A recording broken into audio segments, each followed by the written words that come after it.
Hello everyone, मैं Rajesh sir आप सबके बीच फिर से मैं जो है नई वीडियो में लेकर के आया हूँ। जैसा कि देख रहे हैं बैकग्राउंड में कि पार्ट जो है इंडियन सिविलाइजेशन एंड कल्चर का पार्ट 2 है डियर। पार्ट 1 मैं लेकर के आया था जिसमें आपको बहुत ज़्यादा अच्छा लगा था और कुछ स्टूडेंट मुझे जो है मैसेज भी किए थे कि सर बहुत अच्छा जो है क्लास था। वही का दूसरा जो है पार्ट मैं लेकर गया जो कि इंडियन सिविलाइजेशन का।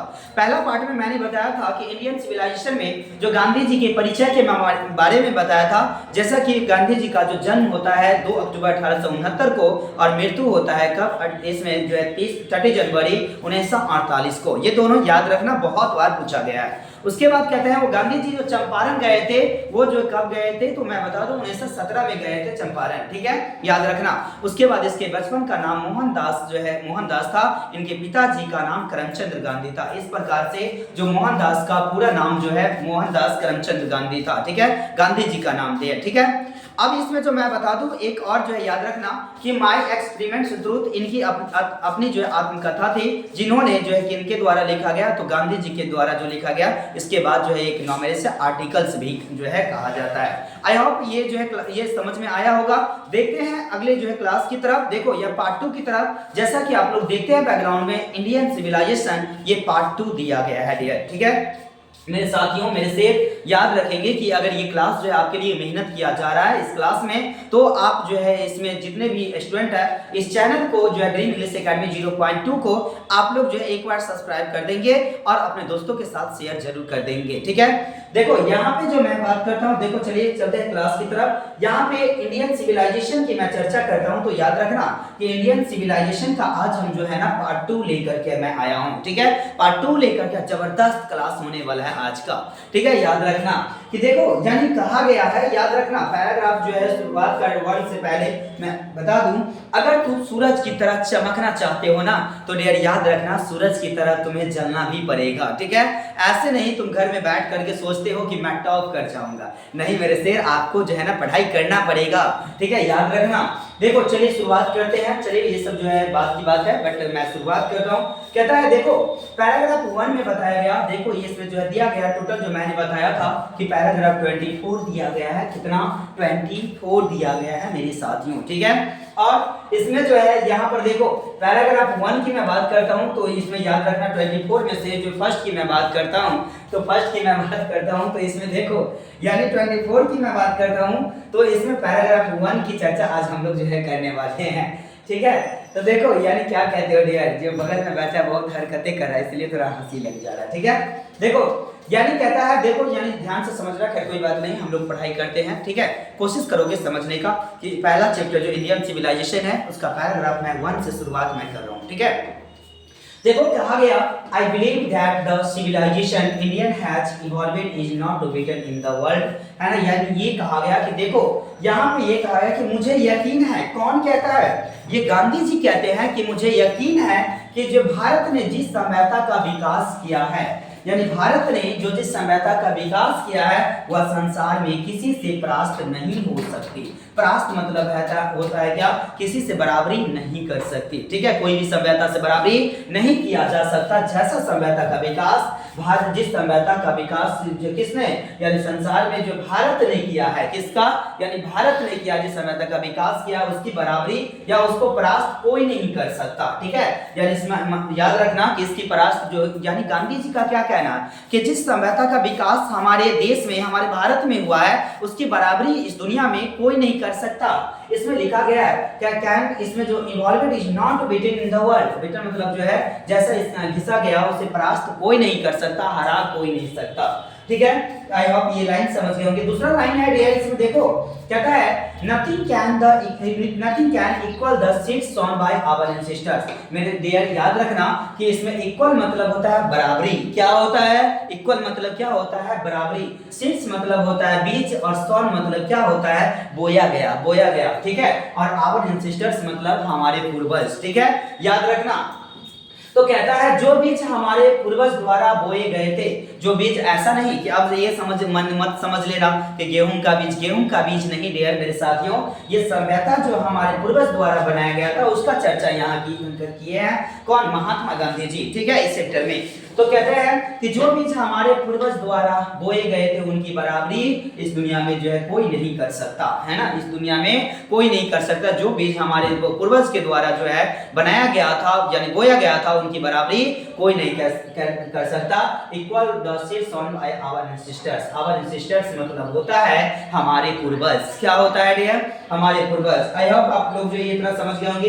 कहता है क्या, देखो यानी इसमें जो अगला लाइन जो दिया गया, इसमें अगला लाइन जो है डियर देखो यानी दिया गया है, कहता है रोम वेंट, कहता है रोम जो है क्या हुआ, बर्बाद हो गया, खत्म हो गया। रोम क्या हुआ, बर्बाद हो गया, खत्म हो गया।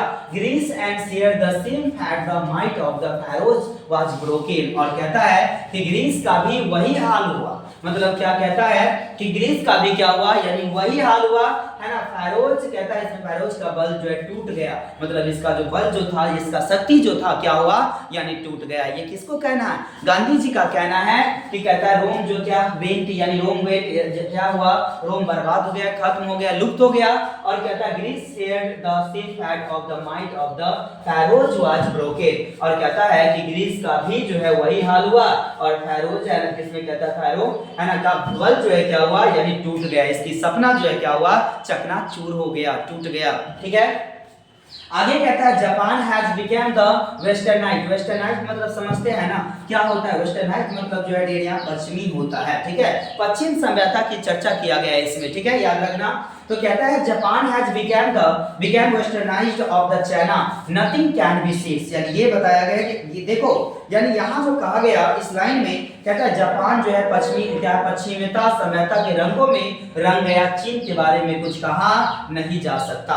यानी कहता है जापान जो है पश्चिमी सभ्यता के रंगों में, जिस प्रकार से पश्चिमी सभ्यता था उस रंगों में क्या हुआ, वो रंग गया, और इसकी बराबरी जो कहता है क्या, देखो रंगों में रंग गया, चीन के बारे में कुछ कहा नहीं जा सकता, चीन के बारे में कुछ कहा क्या है नहीं जा सकता। आई होप आप लोग यहाँ तक समझ गए होंगे, मेरे साथियों याद रखेंगे कि देखो अगला लाइन ये दिया गया है कि कहता है इसमें बट कहता है किंतु, याद रखना कि इस लाइन में गांधी जी कहता है बट किंतु India is still somehow the other sound at the foundation, यानी कहता है कि लेकिन भारत अभी भी किसी ना किसी प्रकार से, यानी ये बताया कि भारत अभी भी किसी ना किसी प्रकार से अपनी नींव पर जो क्या है जमा हुआ है, यानी कहता है ये आधार फाउंडेशन जो दिया ना, फाउंडेशन मतलब जो है समझना, इसका मतलब होता है ये क्या यानी नींव होता है, क्या होता है नींव होता है, या इसे आधार भी आप जो है आधार भी कह सकते हैं, ठीक है, यानी कोई बिल्डिंग जो बनाते हैं ना उसका क्या नींव जो डालते हैं ना, उसे वैसे ही बताया गया कि कहता है कि देखो यानी इसमें बताया गया बट इंडिया इज स्टिल मतलब समहाउ और other sound at the foundation. मेरे साथियों मेरे लिए समझने की कोशिश करना, कहता है अपनी जो है लेकिन भारत अभी भी किसी ना किसी प्रकार से अपने नींव पर क्या है जमा हुआ है, अपने नींव पर क्या है आधारित है, ठीक है। तो याद रखना अड़े हुए अपने नींव पे भारत की सभ्यता के बारे में बात किया, बाकी बात सभी सभ्यता के बारे में कहा कि रोम जो है खत्म हो गया, लुप्त हो गया, pharaoh जो है इसकी बराबरी जो है कोई नहीं कर सकता। या तो इसमें ये बताया कि जो देखो यानी जो है पश्चिमी जो है जापान है पश्चिमी सभ्यता की रंगों में क्या हुआ यानी रंग गया, लेकिन इस सभी के बीच जो क्या बताया भारत की सभ्यता अभी भी क्या है अभी जो अपने नींव पर जमा हुआ है, क्या है अपने नींव पर डटे हुए है। अगला जो ये है डेट देखो इसमें जो पैराग्राफ 1 की बात करते हैं, द पीपल कहता है the people of European learn their nations from the writing of the man Greece और से ग्रीस और Rome which exist no longer in the there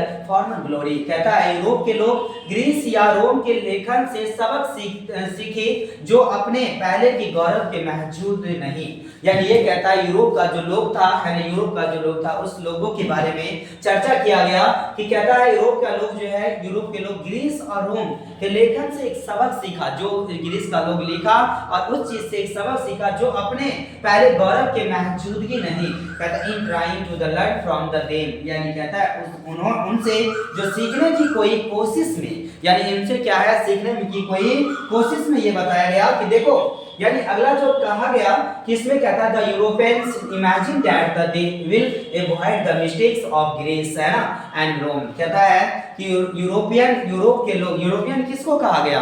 European कहा गया मानी यूरोप के लोगों को। किसको? यूरोप के लोगों को। कहता है जो यूरोप के लोग कल्पना है ना किए कि है ना हम लोग ग्रीस और रोम के जो है गलतियों से बचेंगे।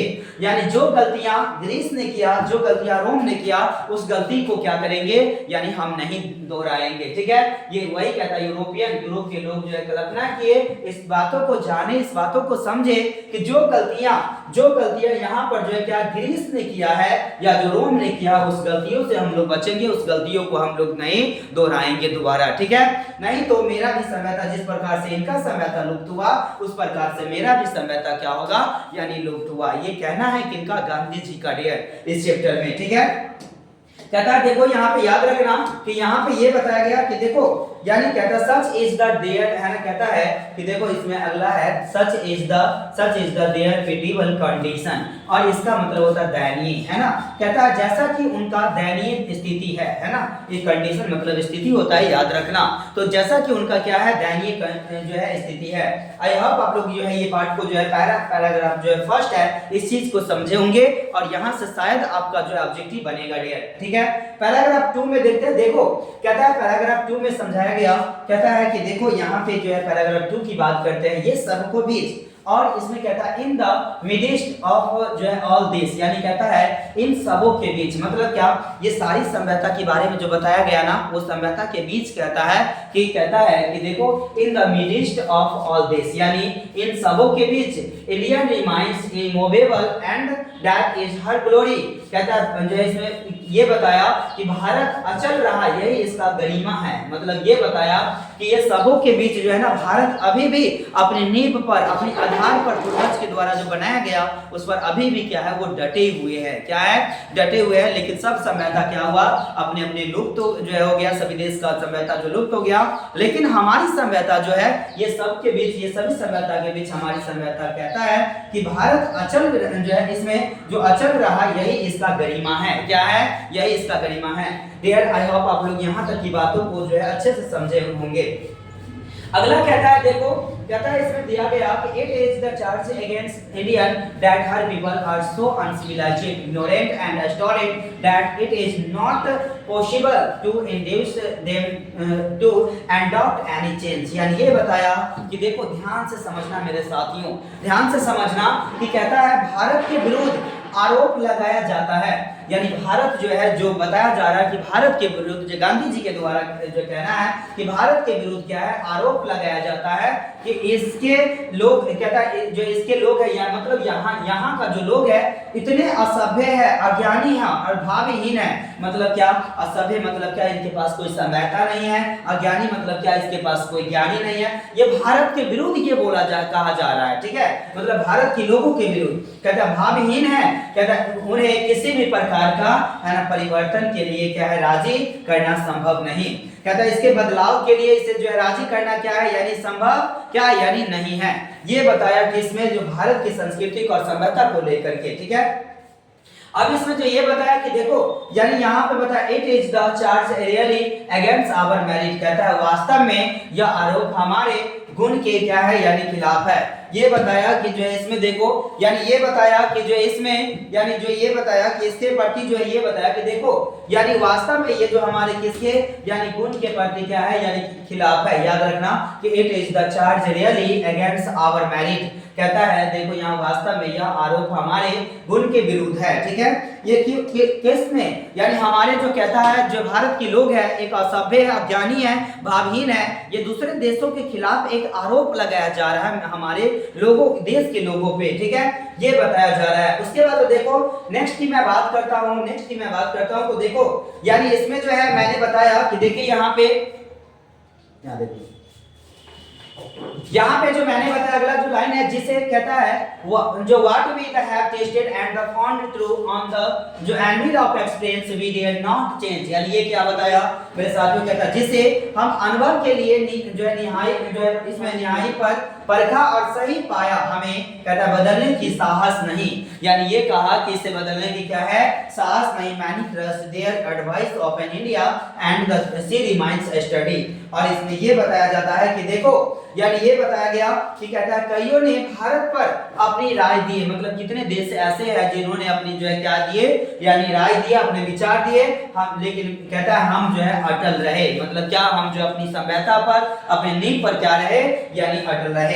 यही कहता है इट इज द ब्यूटी, यही हमारी क्या खूबसूरती है, it is the sheet anchor of our hope, यही हमारी क्या है यानी यही हमारी आशाएं हैं और रक्षक है। ठीक है, ये याद रखना, ये गांधी जी के द्वारा ये बताया जा रहा है कि देखो दूसरे देशों के खिलाफ क्या है, ये एक आरोप है कि भारत के लोग हैं एक असभ्य है, एक जो है क्या अज्ञानी है, लेकिन इसमें जो है जैसा मैं हूं वैसा मुझे अटल रहना अडिग रहना मुझे पड़ेगा, क्योंकि मैं अपनी सभ्यता में मैं सही हूं। ठीक है, याद रखना।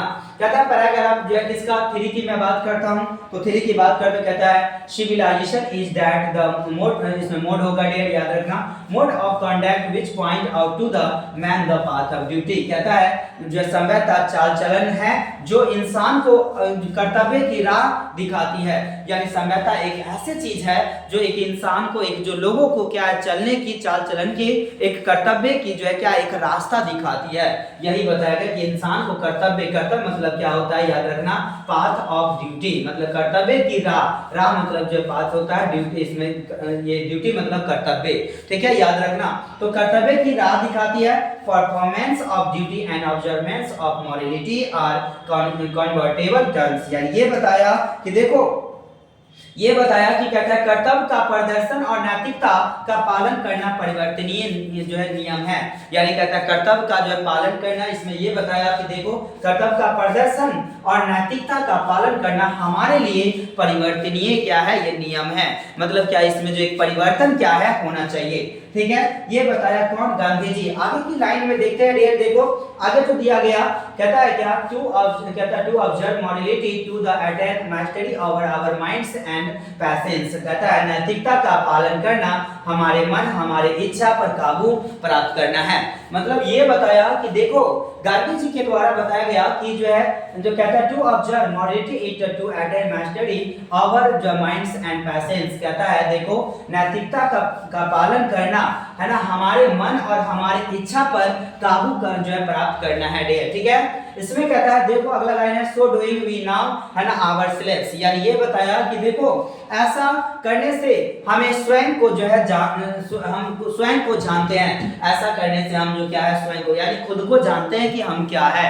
ठीक है, और कितने एबिलिटी हमारे में है। The Gujarati equivalent for the civilisation means, कहता है इसमें मैंस गुड कॉन्डक्ट, यानी ये बताया कि देखो यानी ये बताया कि आगे जो लाइन दिया गया कहता है गुजराती में सभ्यता के समानार्थक अच्छा आचरण है ना, यानी ये बताया कि गुजराती लोगों में जो है क्या है सभ्यता के समानार्थक, यानी कहता है ये जो गुजराती लोग जो है उसमें एक जो है क्या सभ्यता को लेकर के ये बताया कि एक अच्छा आचरण है। ये किनका यानी गांधी जी का राइटर है, राइटर का कहना है डियर। ठीक है, आगे पैराग्राफ 4 की मैं बात करता हूं, तो पैराग्राफ 4 में देखिए क्या दिया गया है, कहता है कि if this definition be correct, यानी कहता है यदि यह परिभाषा सही है मेरे साथियों मेरे डियर, याद रखना कि यह परिभाषा अगर सही है then Indian as the so many writers have shown has nothing to learn from anybody else and this it जो is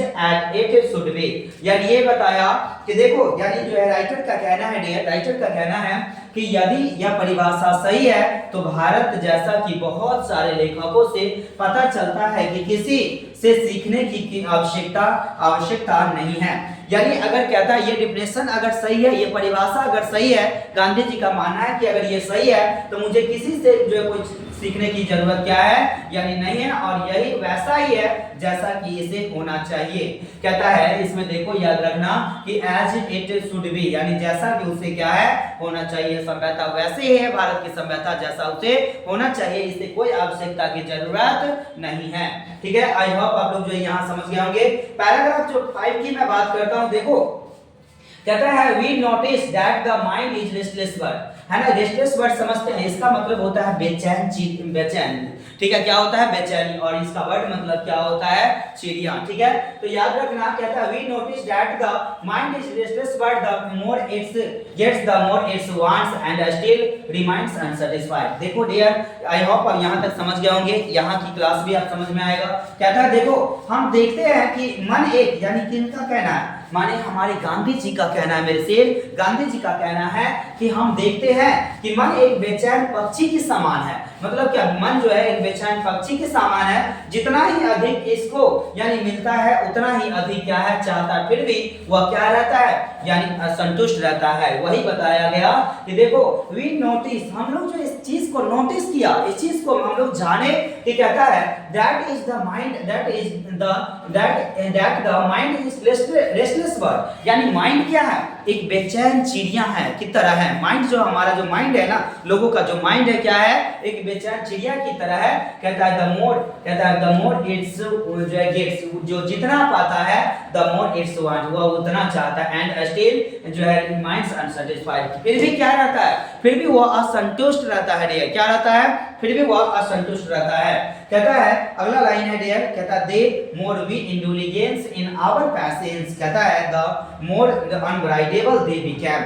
अब इसमें कहा जा रहा है कि जितनी कहता जितना ही अधिक हम जो अपनी इच्छाओं को संतृप्त जो है रहेंगे, उतना ही जो अधिक ये जो है जो क्या गामा होगा। यानी कहता है जितना भी हम अपने माइंड को क्या एक इंडुलिजेंस, मतलब ये हुआ कि जितना भी हम माइंड को पैशंस बना करके रखते हैं, स्थिर बना करके रखते, उतना ही हमारे लिए क्या होगा यानी अच्छा होगा। ठीक है, आवर एंसेस्टर्स कहता है हमारे पूर्वज के द्वारा, कहता है therefore the set a limit our to our the indulgence, यानी इसलिए हमारे पूर्वज ने हमारे भोग विलास की सीमा एक तय की है ना। हमारे जो पूर्वज है एक भोग विलास, हमारे जो है भोग विलास की जो सीमाएं हैं वो क्या किए हैं यानी तय किए हैं। ठीक है, अगला है देयर कहता they saw that the happiness was largely mental condition.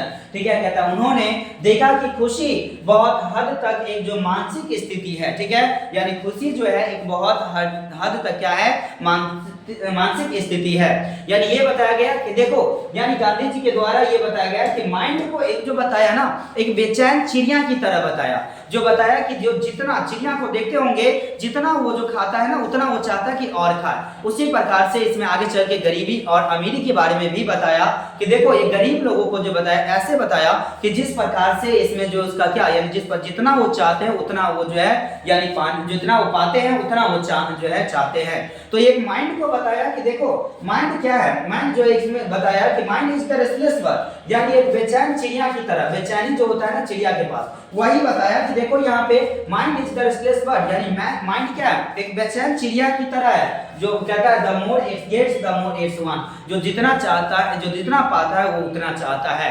ठीक है, समझ गए होंगे, ये सारी क्वेश्चन जो है देयर बनता है। तो ये था हमारा पैराग्राफ कहाँ तक, तो पैराग्राफ देयर इसमें मैं बता दूं कि ये मेरा था कितना 5 तक। नेक्स्ट क्लास में मैं मिलूंगा, जैसे कि पैराग्राफ 6 की बात मैं करता हूं तो डियर 6 में जो है मैं मिलूंगा कल की वीडियो में। तब तक के लिए बाय, सी यू।